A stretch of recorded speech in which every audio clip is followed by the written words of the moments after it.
gets me rocking. That intro just gets me rocking. I like that intro. So I just want to do, before we start, we're going to mainly just be talking to Justin today about his experience. But I wanted to make a comment about yesterday's show because I was very, very tired and I was definitely off my game yesterday. So I do apologize to any of those who had issues with yesterday's show. Everyone has an off day. Yesterday was my off day. So I apologize about that. The only question I have is for Ray. Yes. Did we talk about saltwater powered cars? It was either that or saltwater taffy. I'm not sure which. But I yes, I believe I might have suggested something about saving the world and rising water levels by utilizing salt water as a source to create steam powered cars, and we would use electric batteries to heat that salt water, thus reclaiming our beaches all across the world. Okay, just making sure that was not a dream that we talked about. I'll have to go back and see what my response to that was, because okay, I'm okay with that. Yeah, you should have just that should have been the day you used the F word. Yeah. Like, what the F is wrong with you, Ray?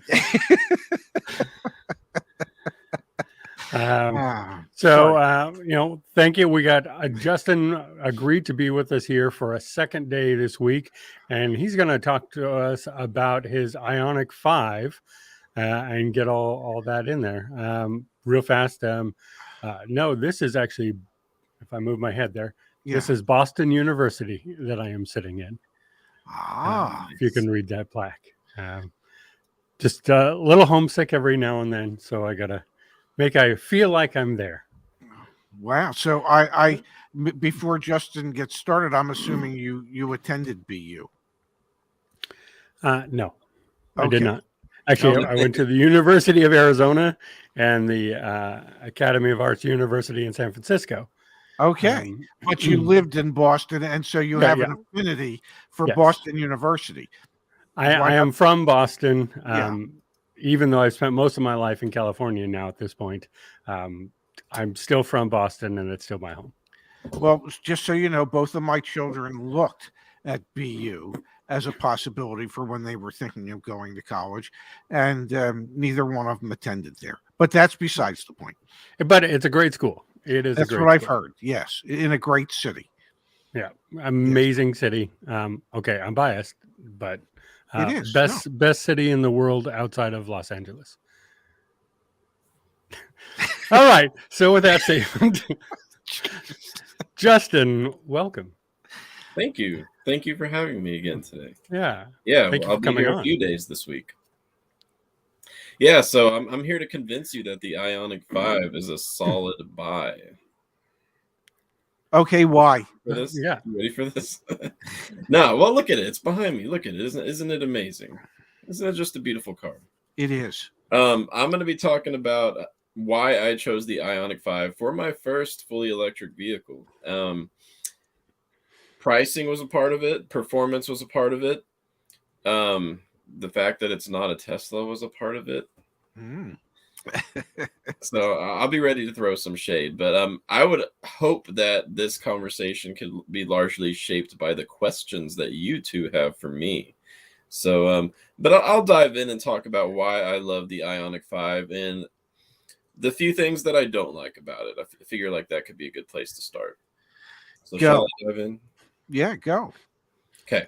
Yeah. I'm especially interested to hear how it you bought it because it's not a Tesla, and you hate that super great charging network they have all around, and you'd rather just deal with Electrify America. I'm curious to hear that. Yeah, so that'll be one of my issues I've got to complain about, but I am about 15 minutes from a Hyundai dealership. Working with the dealer isn't always the most pleasant thing in the world. However, I am 2.5 hours from the nearest Tesla service center. And knowing that cars need to be worked on from time to time, I was not comfortable relying on the mobile service technicians to come all the way out to my area. If they even do that, it's about 130 miles on mountain roads. Yeah, I don't even know if they would come all the way out here. So one of the main reasons I was not even considering a Tesla is because I live in southern West Virginia, beautiful southern West Virginia, and legacy automakers still have a stronghold around here, and that's just a fact. So ease of maintenance was one of them, right? But then I got to be honest, looks. I think this car looks a whole lot better than the Model Y. I Yeah, don't real, know real why fast, it's ugly. Justin. Yeah. Can I jump in? So, does your local Hyundai dealer maintain your vehicle? Like, Mhm. can you take it to them for service Yeah, that's what locally? Okay. I did that just recently. Yep. Yeah, so I was the first Ionic 5 that they ever saw. Proud to say. But Wow. even out here in the middle of nowhere, EVs are making it onto the scene. But we can talk more about maintenance here in a bit. I definitely think that's a topic we should hit on. I don't think the Model Y is ugly at all. I think it actually is a quite good looking vehicle. I think the Model 3 looks better. Model Y is kind of like a chunky Model 3. But I think the Ionic 5 is just beautiful inside and out. Build quality was another big part because maybe Tesla's great at building vehicles in 2023. I haven't been in a 2022 nor 2023 Tesla build, but back in like 2020, 2021, whenever I was regularly test driving them, because I was pretty convinced I was going to buy a Tesla when I lived in Texas. And I have a few friends who own them. I was not satisfied with the build quality, and I'm not talking about panel gaps. Tesla aficionados out there will know what the hell I'm talking about. I don't care about panel gaps unless it's like an obscene instance of the panels on the exterior of the vehicle not aligning. If it was just wildly unacceptable, okay. But otherwise, I don't care about that. I care about interior build quality. And I had seen and heard some things on some very new Teslas as of a few years ago. And it was kind of shocking that those vehicles costed over $50,000. I love the build quality of the Ioniq 5.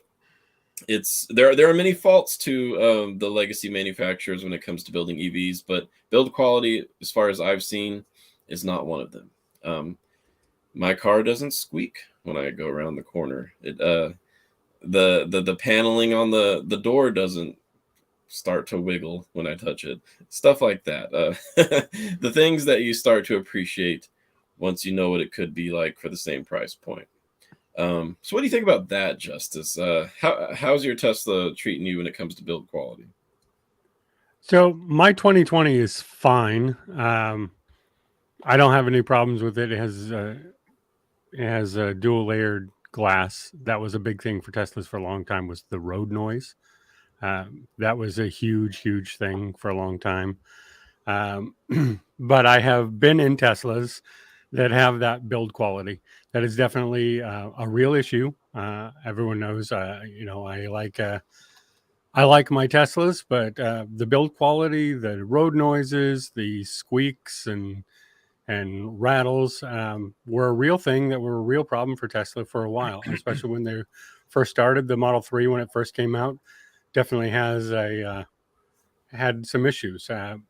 Again, my car, I'm very sensitive to those things. I don't turn on the radio a lot just so I can hear what's going on and know it. And my vehicle doesn't have any issues. I've driven two 2023s that still feel more solid than my vehicle, though. So they have definitely increased production quality there. Again, panel gaps, unless it was egregious, was never really a thing for me. Vehicles have gaps. That's how you have a door. Yeah. So, so that wasn't a big deal for me. I get that it was for a lot of people. Mm-hmm. And on an S and X, when you're paying close to $100,000 for your car, then I would be a lot more concerned about panel gaps. But all the other stuff, the rattles and all that, that's a big deal. They've gotten better, but Ioniq was always good with that. Yeah, I agree. May I say one thing about panel gaps? if they can't get something like a panel gap right, what makes you think they're getting all the other stuff right? Well, Tesla's been around for quite a long time, and you've got plenty of Teslas on the road with 200,000 to 300,000 miles on the odometer with minimal issues whatsoever. So I think Tesla is the example of getting it right when it comes to electric powertrains, and that's coming from an Ionic guy Okay, why do you say that? because they've got a proven track record having EVs on the road since 2010. I mean, 2008 when it comes to the original Roadster. 2012, 2013 for the Model S. They've got a proven track record. I should be more worried about my Ionic 5's eGMP platform that's only been around for 2 years. That's not a proven powertrain, but Tesla's electric powertrains, quite frankly, are. And it doesn't pain me to say that. I'm not a Tesla hater, even though I have a non-Tesla. So mechanically, the Mhm. powertrain, which has, as you guys have taught me, on electric vehicles, they have fewer moving parts than a typical ICE vehicle. But if there's panel gaps, what could the other build issues be aside from the Assembly lines. That's difficult. yeah, I mean, so are there interior issues? Are there issues with the seats? Are there issues with gaps in the dashboard and things of that nature? Because if there are, those are the things that cause rattles. I mean, if you're having a rattle in a car, I mean, that shouldn't be in today's world. It just really shouldn't be. I agree with you, Ray, but to give a bit more anecdotal evidence as to what I've experienced, and I've known some others who've experienced this as well. It's not like the Tesla sounds like it's about to fall apart while you're driving. Okay. I'm just a very sonically sensitive person. I'm the kind of obnoxious person that when my wife's soda can is rattling in the drink holder in my car, I move it so it stops rattling. That kind of stuff bothers me, as embarrassing as it is to say. So whenever I hear a minor rattle coming from like the rear passenger side in a $50,000 Tesla on the highway going 70 miles an hour, it annoyed me, and I don't experience that in my Ionic 5. Funny enough, right after I purchased this car, there was a trunk rattle in the Ionic 5, but it ended up being an easy fix. So it's not just Tesla. I just have experienced it more frequently with Teslas. I used to do Turo Teslas just because I loved driving them around Texas back when it didn't cost as much to rent a Tesla on Turo. Yeah, and then I test drove them a few different times at Tesla, not dealerships, but what would you call them, Justice? Tesla service centers? Yeah, I mean, they're usually service centers / showrooms. Like they're really just showrooms.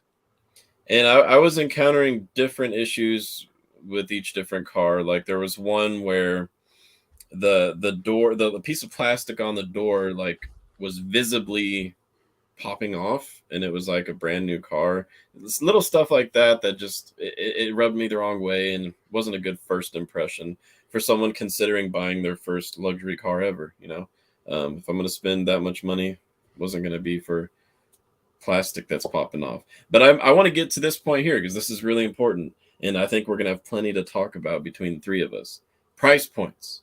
When I purchased my car in early April 2022, so coming up right on a year, there was a very different, there was a huge price gap between the Ionic 5 and the Model Y. And that was another big part of why I went with the Hyundai. The Ionic 5 was on sale for $56,000 as spec'd behind me. It's got all the extra options, all-wheel drive, long-range battery, glass roof. As spec'd, $56,000, but it started at like 42 grand, right? At the same time, that's when the Model Y was selling for about 65,000. These days, Justice, you want to let us know what the Model Y sells for? Oh, is it 50? Are they back up to 53, 53.9? It's like, yeah, let's call it 54. Yeah. that's the Model Y long range all wheel drive now sells for about $2,000 to $3,000 less than a 2023 Ioniq 5 Limited all wheel drive. So it's now flipped. The Model Y is now slightly more affordable. And the Ioniq 5 in 2023 no longer qualifies for the EV tax credit at the federal level. That is a recent change. Mhm. I was able to claim this just a few weeks ago when I filed my taxes. But purchasing this in the United States in 2023, you would not be able to. Whereas with the Model Y, as long as it stays below the $55,000 price cap, I'm sorry, 80, No, it's 80 now. 80 for an Yeah. SUV. So Yeah. they're well in range now. Yeah, so you're gonna, if your tax situation makes it possible, you're gonna be able to save a lot on your next tax bill, whereas you can't with the Ioniq 5. So what do you have to say about that, Justice? My price war that I got going on. Well, I mean, so that's always the advantage and disadvantage of Tesla, right? They're Mhm. one of the most reactive OEMs out there. They will raise and lower prices on the drop of a hat because they can, because the market dictates it, because they need market share, because they got a better contract, or prices went up. So the good and the bad of the Tesla is pricing wise. You don't know what it's going to be tomorrow because they could just say, hey, you know what, we can drop the price because we have that ability. Or they can go, oh, man, recession's here and prices are up, or inflation is here and prices are up, so we got to raise it. So I think the advantage there of maybe everybody else is more reassurance on the price stability. Yeah. Whether that's good or bad, I don't see anyone else dropping prices $3,000, $4,000, $5,000 on their vehicles, but I also don't see them raising prices, $500, $600 every week either. I had to fight hard to not pay a dealer markup. So that's something that I've almost forgotten about at this point a year later. You could have bought a Tesla Model Y for about $65,000 in April of 2022, but that's the price you pay, okay? It did not qualify for the federal EV tax credit because before the latest revision, Tesla had far exceeded its 200,000 sale cap. So it didn't qualify for that, but $65,000 was the price. For the Ioniq 5, sure, MSRP was about 56 grand, maybe 57,000 when you've got the optional super fancy shooting star matte gray paint, but you also had to contend with dealer markups. I spent about 15 hours of my life probably in total making sure that I got a deal at MSRP, and I had to travel quite far to secure that deal. And that you still do. You still do. So that is something to keep in mind. These days, the Ioniq 5, especially in the limited trim, not so much with the SE or SEL, but the limited trim is still being marked up. I checked just yesterday, and I was amazed that there were still brand new Ioniq 5s going for $5,000, $6,000, $8,000 over MSRP. Wow. When you start to talk about an Ioniq 5 that I love very much, but for like $67,000 when you could buy a brand new Model Y for $54,000, the whole equation changes in 2023. So I was in a different market. Yeah, and this is something that we sort of talked about a little bit on our show with Mario, aka Space, on the dealership model versus direct to consumer.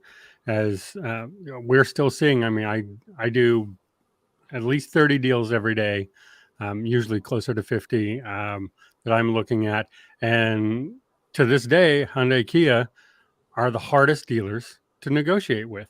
They're just, and this isn't Hyundai Kia manufacturing. This is just the dealerships. Yeah. And even when you're not talking EV or hybrid, they're still, I see Sportage is like $5,000 over MSRP, and the dealer just says, take it or leave it. Oh, you don't want to take it? Then that's fine. We'll just sell it to somebody else. And they just will not work with you. It's very difficult. So when you start talking EVs that already you primarily can't get discounts on, no matter who it's from, it becomes an even harder with Hyundai Kia. So that's my biggest thing with the Ioniq 5 isn't the vehicle, which I really like a lot. Yeah, you've test driven it, right? Yes, I have. And if I wasn't going to get a Tesla, that's probably the one I would lean to. Maybe a Mach-E, maybe. But that's just because I like that. But it's the dealers. The dealers are the real holdback for that vehicle, I think. What are your thoughts on that, Ray? Because I'm sure you have thoughts on that. Well, it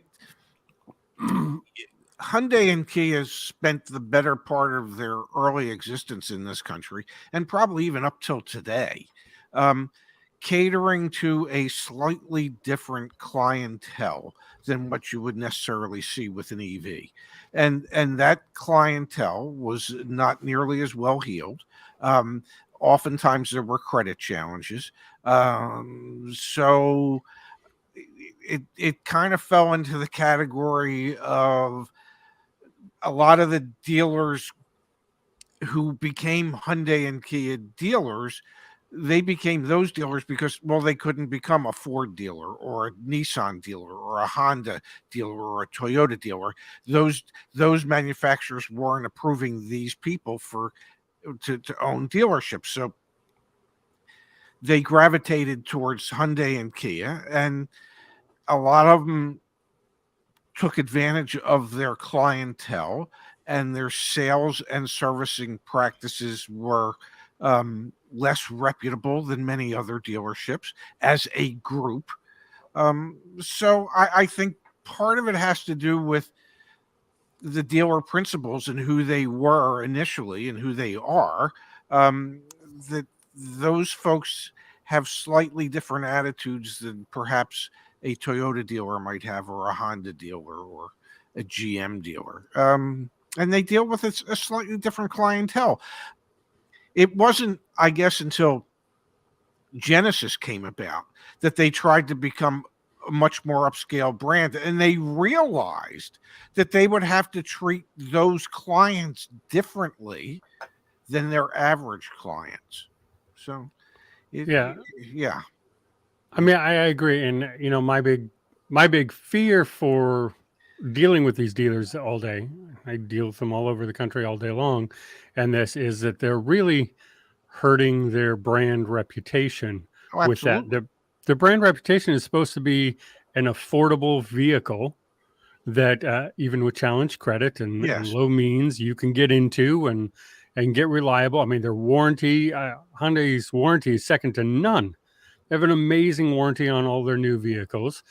So when people want to adopt and get into these vehicles, like the Ioniq 5, I'm just afraid that these dealers are going to be the ones putting the kibosh on the whole thing, and people aren't going to get into some really nice vehicles because the dealers are just destroying the brand name.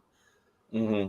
And I would say something that really doesn't help their brand transition to EVs is the lack of knowledge that I've experienced firsthand and heard from others about EV ownership. When you're at a Hyundai dealership or a Kia dealership, Kia has been particularly called out for this.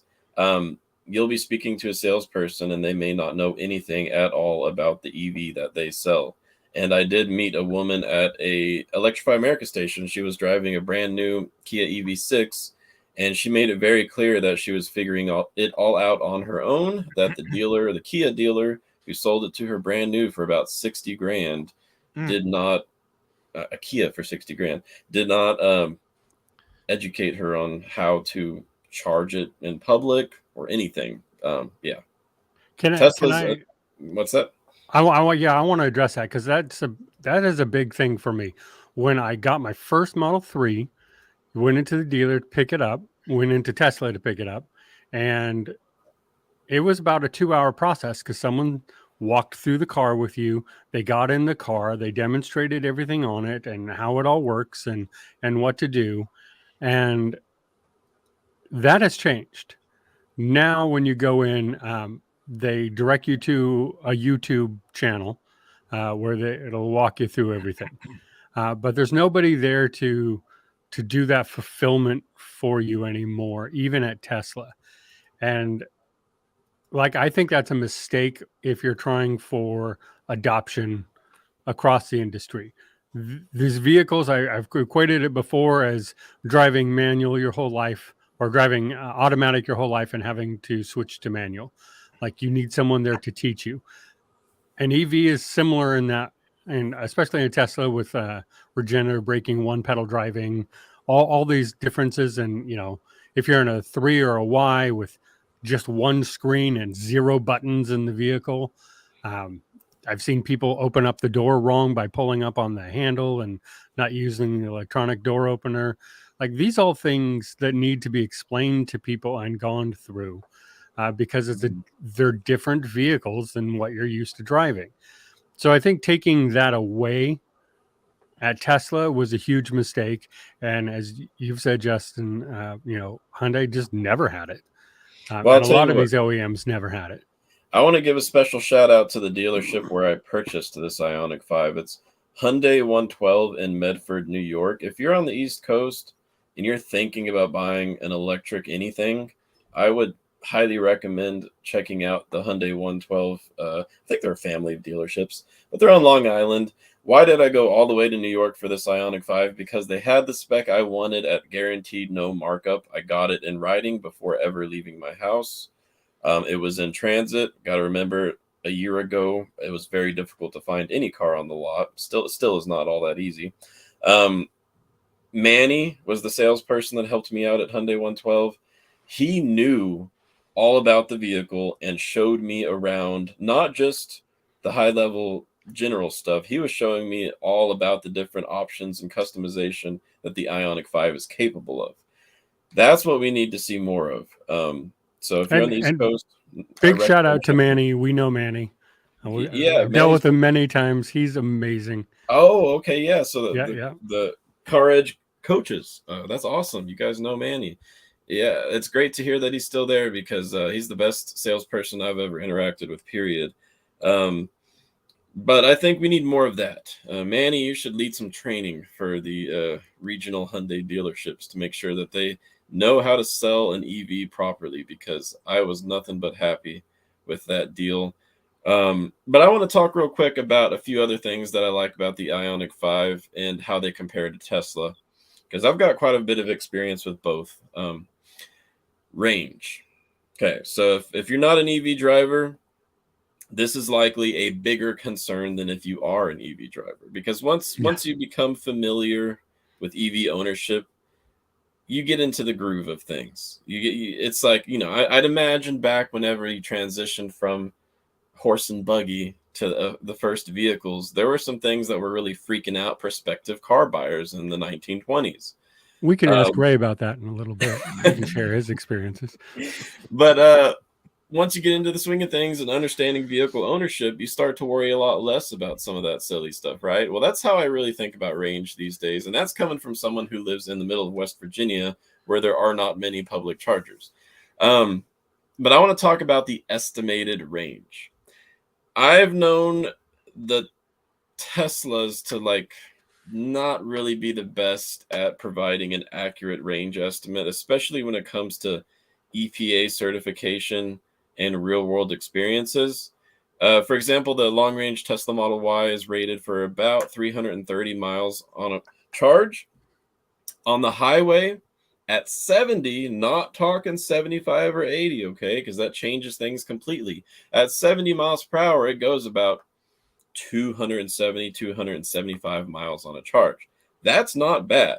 But if you've got people who are not EV nerds like we are, and they're sorry to lump you in with that, Ray, Mr. EV nerd. They're buying a car that they think can go 330 miles on the highway.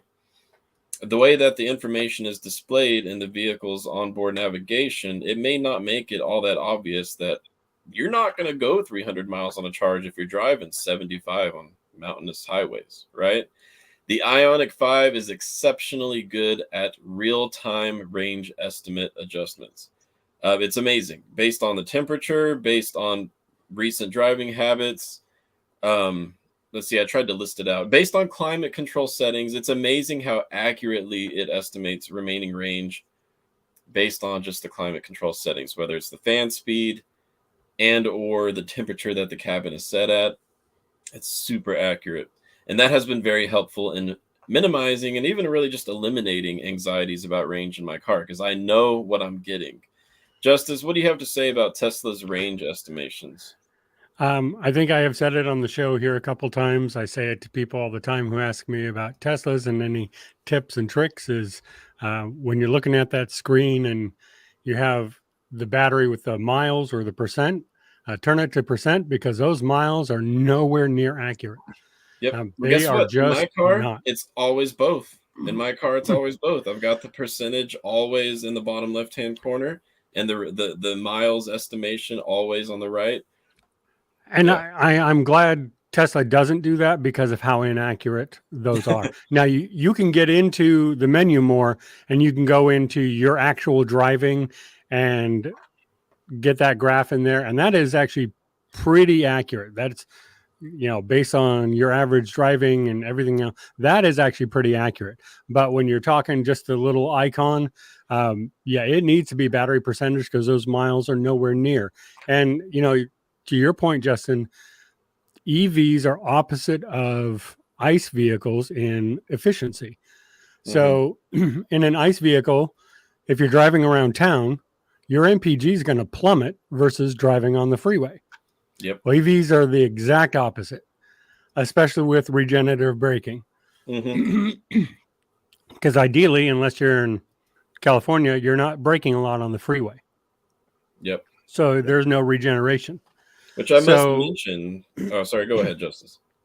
No, so I'm just saying, like, freeway drive. If you do a lot of freeway driving, it's going to be a lot less accurate than if you're doing in town city driving in an EV, where you're going to get more range out of it.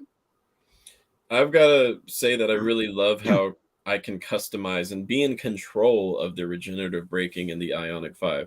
So the eGMP cars from Hyundai, Kia, and Genesis, they've got paddle shifters where you can control the level of regenerative braking.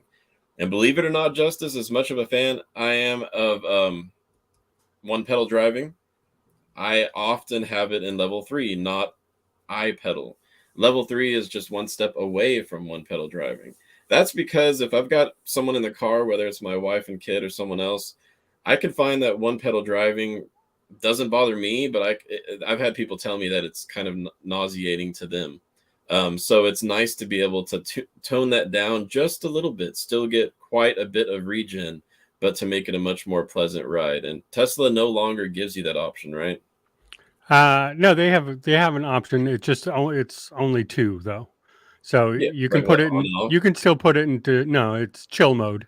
So so chill mode is less of that. And then you can have full regenerative. I've got 5 options. But definitely for newer drivers in full regenerative, I've heard that a lot about sort of the car sickness from passengers. Because if you're not used to it yet and you haven't gotten the smoothness of it, and the hard part of getting used to and doing smooth one pedal driving depends on how much battery you have and everything else. If I charge it to 100%, there is no regenerative braking, right? So you have to change your driving style and your pedal usage based on how much battery percentage there is in that. So it can, but definitely the car sickness is a very, very common thing for passengers when a driver's new to one pedal driving. Yeah, I think the Ioniq 5 does a great job at putting the driver in control of the ride quality, because we've also got chill mode, we've got standard mode and sport mode in the Ioniq 5. And fully juiced up, the Ioniq 5 can go to 0 to 60 in 5-point-something seconds. Real world tests have found it to be even faster than the official specs. So it's when it comes to performance, it's not all that different from a Model Y all-wheel drive. Of course, it's nothing close to the performance Model Y though, until an Ioniq 5N comes around. Can I ask you a question, Justin? Yeah. What have you experienced with your Ioniq 5 that you wish was different, that you don't like? I don't like having to go to the dealership for a so-called over-the-air update. It's still a software update, but they make me go to the dealership for it.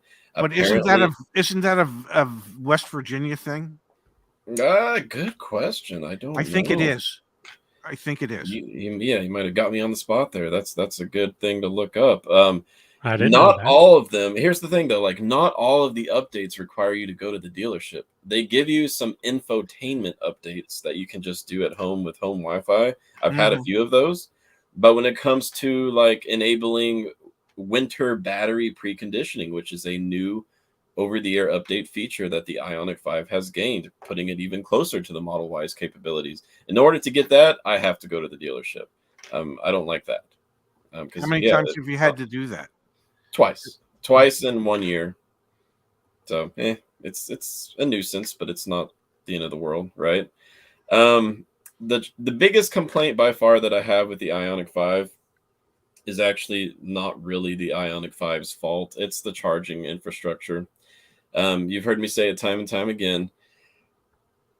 I wish I could use the Tesla supercharger network because that would solve all of my problems, especially in West Virginia, where Tesla superchargers are actually quite common. But we've got 0 Electrify America stations in the state, just some charge points, and the nearest Electrify America is about 30 minutes away in Virginia. If charging infrastructure was as reliable as what you get with the supercharger network, I would not have problems. Most of my charging's done at home, so I don't ever think Mhm. about this unless I'm hitting the road for a road trip. But it's an issue, especially if you're not an EV nerd who knows how to like check beforehand if the charger's online and working. If you don't know how to use the Plug Share app to check the status of your next charging stop, owning an Ioniq 5, EV6, or other non-Tesla EV can be a pain in the ass, and that's true. I mean, I met a Lucid Air owner who had just spent $140,000 on his fancy Lucid Air.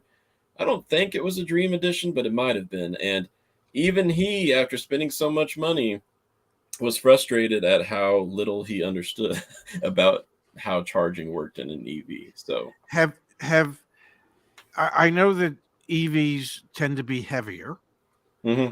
Mine than. weighs about 4,200 pounds. Have you noticed any excess tire wear in your first 20,000 miles? Surprisingly, no. Okay. And that includes me slamming the pedal a few times here and there just for fun, right? Who does Um, that just for fun? so what I've done with my Ioniq 5 is so we drive it a lot because my wife also uses it for her shenanigans. Nobody wants to drive our Subaru anymore now that we've got this car. It's fun, comfortable, quiet, and saves on gas. But we've put a total of 23,000 miles on it in a year. That's a lot, but keep in mind, I only did like half of that.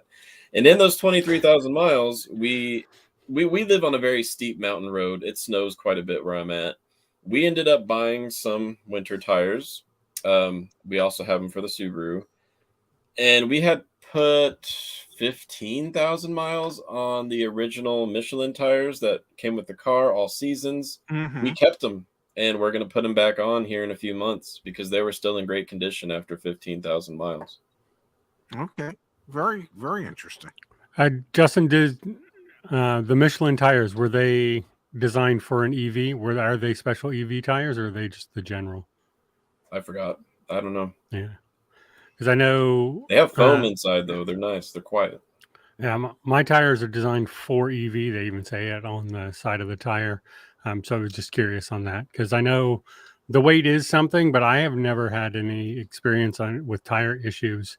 And I do, I it's the quick pick up and go that's really going to do more on the tires than the weight, I think. Hmm. And I'm in California, and I make sure I get up to freeway speeds at least 10 miles before I get on the freeway.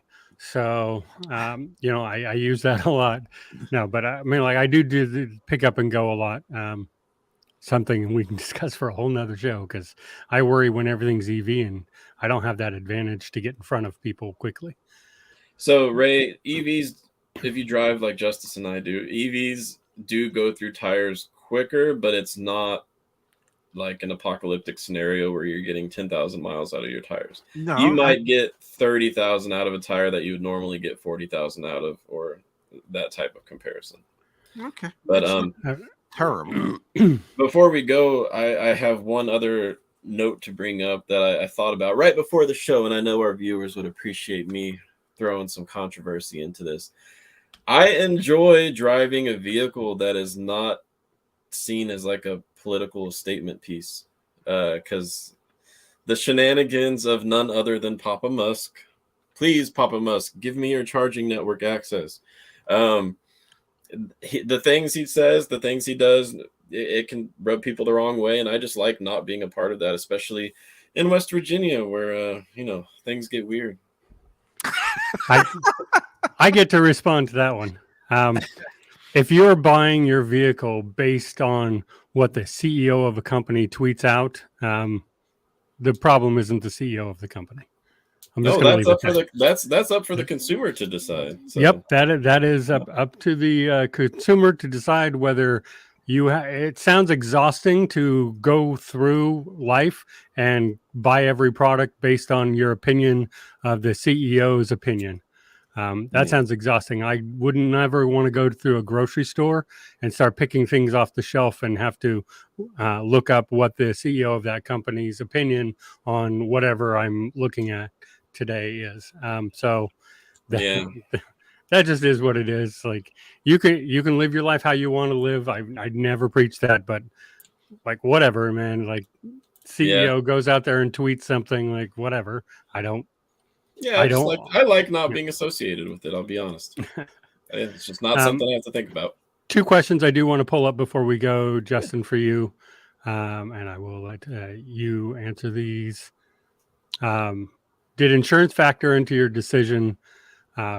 They've heard inaccurately that Tesla insurance is higher. Well, yeah, I'll definitely answer that, and then I want to know what you know about Tesla insurance rates, Justice, because I'm not sure what it's like in 2023. But for the Ioniq 5, I've got a good record, no accidents, no tickets, and I'm paying like $50 a month for full coverage. It's actually cheaper than the Nissan Altima that I sold before, so it wasn't really a factor. I will say that if my insurance rates were going to go up by like $100 a month, I probably wouldn't have bought the car.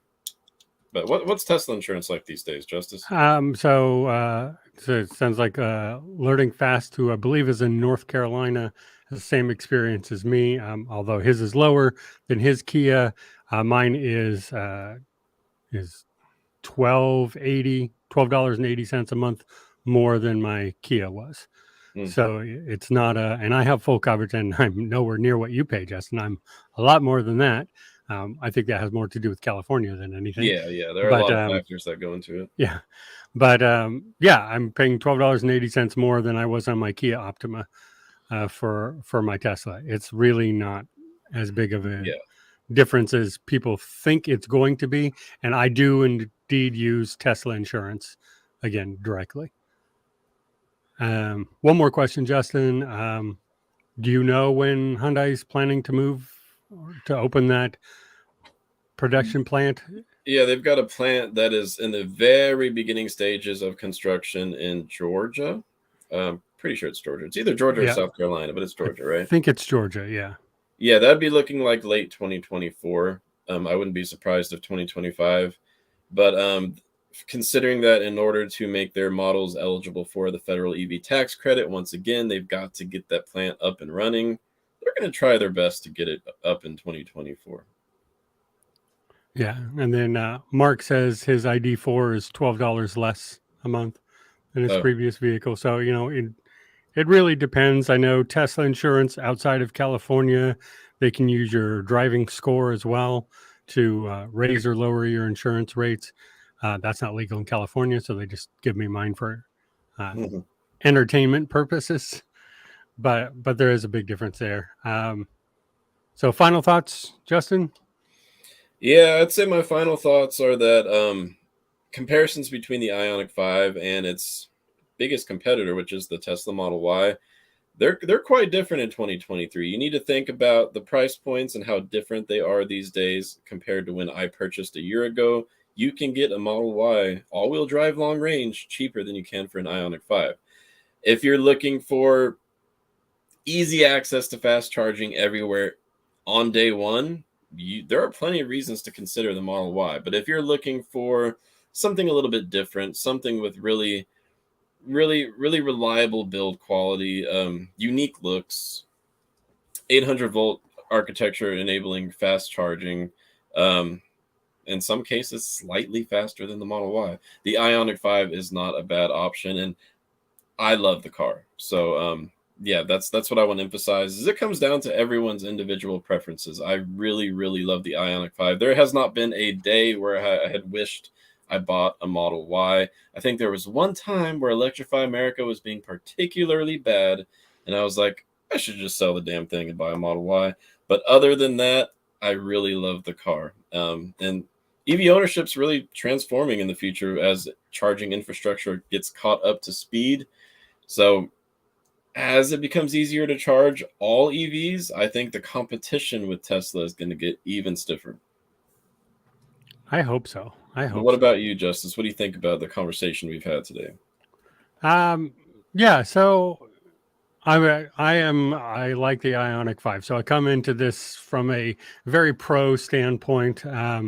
Everyone knows I love Tesla. I have Teslas. I don't plan on leaving it, but I love good Tesla competition. Let's be honest, their build quality didn't get better because people were all clamoring to buy their cars. It got better because competition got out there, and they had to raise it. So the more competition, the more good, strong competition that they have from cars that people like, the better Tesla will become. So even as a Tesla fan, I champion great cars like the Ioniq 5. I wish the dealers were different. But, these great vehicles out there only help to further EV adoption and give more options to people. So you're not in this sort of monopoly situation.